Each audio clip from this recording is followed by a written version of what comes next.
Welcome back to GBGuns. This time we've got a CZ of a different breed coming up next. Thanks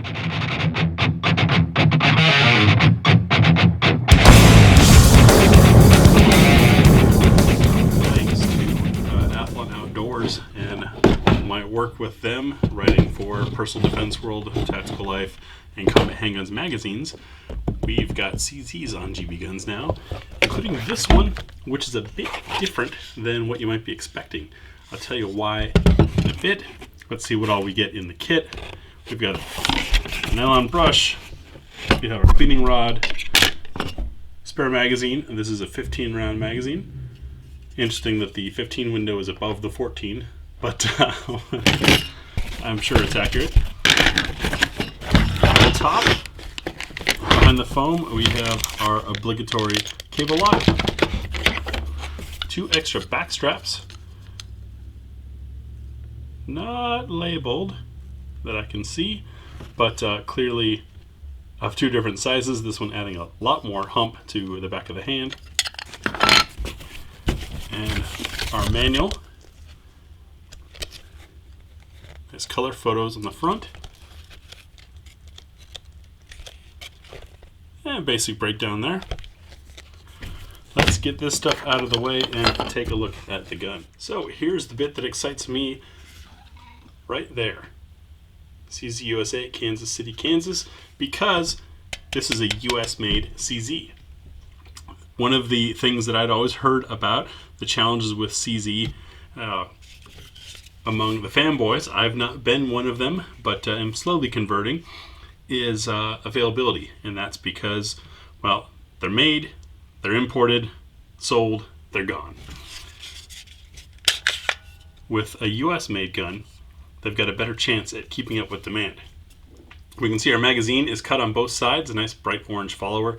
Those cuts there tell us that this magazine release is indeed reversible. It's not ambidextrous, though the slide lock and release is. Show clear, and let's take a look at the gun. Starting off at the front, and once again, mind you, the camera's on a tripod in front of me, not pointing a gun at my face. Nor am I pointing one at your face, pointing it at the camera. Slide to frame fit is good and tight. We don't have much movement there at all. A little bit of vertical play in the barrel. A little bit of side-to-side play. We have one slot for an accessory, the rail. There's our UPC serial number information. Nice serrations or checkering here for a memory spot for the thumb. For the support hand, we've got an equal one on the other side for the trigger finger. And yes, lefties, there you go. I too am left-handed. I just shoot right because that's the way most guns come. It's possible, just learn. You notice we've got front serrations. These serrations are practically sharp. They are going to grip on. You're not going to have an issue with that. Keeping with the sharpness are the bumps, if you will, these raised marks on the front and rear straps. Trigger guard just has some horizontal for the folks that like to do the finger forward method. Plenty of knuckle room in this radius through here. See the light shining on it there nicely. That means guys like me with large hands and large knuckles aren't going to get beat up on that during extended range sessions or lots of holster draws, etc. The raised marks on the sides are not as aggressive as the front and rear, and that's fine because contrary to those who like to shoot isosceles, the gun is not trying to move side to side so much as it is front and rear. So in your hand, front and rear traction is more important than side to side traction. Going to the bottom of it, we have a little bit of a relief, if you will, to funnel that mag in. Of course, with double stacks, the top of the mag is your funnel. It doesn't really matter what's down here. I do like that the back strap extends to the bottom here. That gives you something to hit against when sending a magazine home. It also means that if you've got fleshy hands like I do, aside from maybe your pinky finger, it's hard, instinctively I let go. So I keep my hand there and push the button. The magazine still comes free because the bottom end of the back strap is keeping this fleshy part of my hand from getting in the way of the magazine dropping. Nice move there, CZ. Coming around the back, get our slide to frame fit. Not much movement at all. We have serrated, I don't know if the light's going to catch that, rear sight, so some anti-glare on the rear, and a nice bright orange dot front sight with tritium in it. Looks like a rather large vial of tritium at that, so that's very cool. External extractor. We have the slide lock and release on both sides. Work done right. Drops on right, it's a little stiff. See left side, it works for a lock.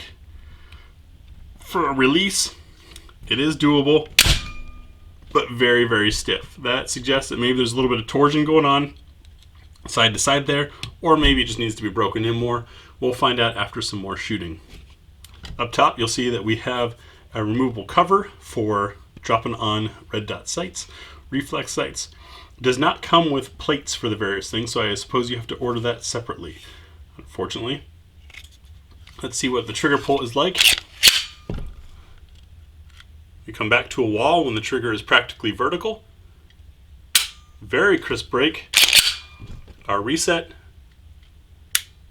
fairly short, definitely tactile and audible, and brings you right to the wall. So that is going to be a quick shooting gun, and one to make easily precise shots with. Excited about that. Next, we'll field strip the gun and take a look inside.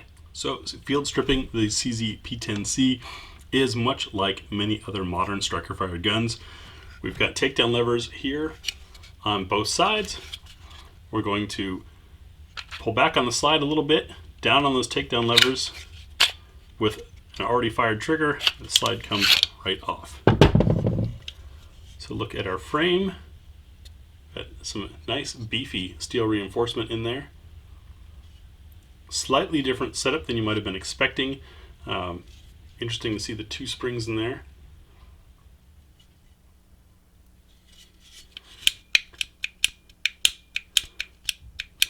So that's where challenge is. I'm not getting, there's maybe a little bit of torquing that can happen. That might be where the challenge is in using this left side, since that notch there is what catches it. Take a look up top. You have a captured gad rod. Appears to be steel. Nice thing with that, and it is set with a screw. You want to make sure that stays tight, but that also means this could be disassembled and you could change out the spring, which is nice if you're one of those people who likes to really tune your recoil spring to the load you're using. Very beefy barrel. Nice thick walls there. Huge, huge sides. We don't have any polishing on the feed ramp, but it looks like it's not necessary. Nice, solid locking surfaces. And to look inside of our slide, minimal machining mark. Nice and cleanly done. Check for our chamber support, as has become sort of the tradition, using our Nosler match.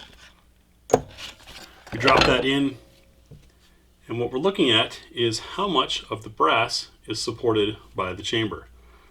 Even underneath the bottom here, it's still supported. So this is a fully supported chamber, which is nice. That helps, one, make sure all the energy is heading out the front of the barrel, and two, if you ever have any type of brass failure, or let's say a weak aluminum round, or brass that's been reloaded too many times, that kind of thing, it helps, like I said, keep the energy going out the front of the gun and not coming down the back into the polymer part.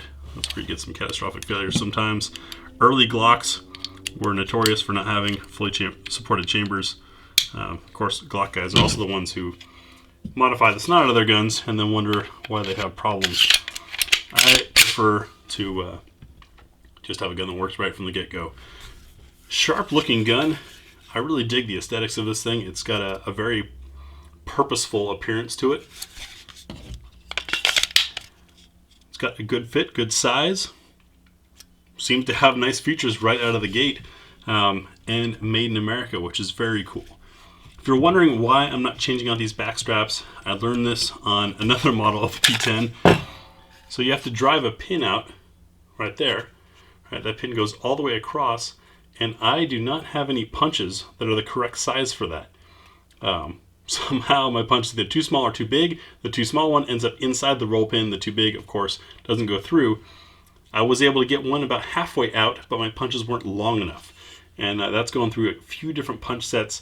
So kind of disappointed with that. I would have expected more after all the good things I've heard about CZ, but I guess folks just aren't changing them.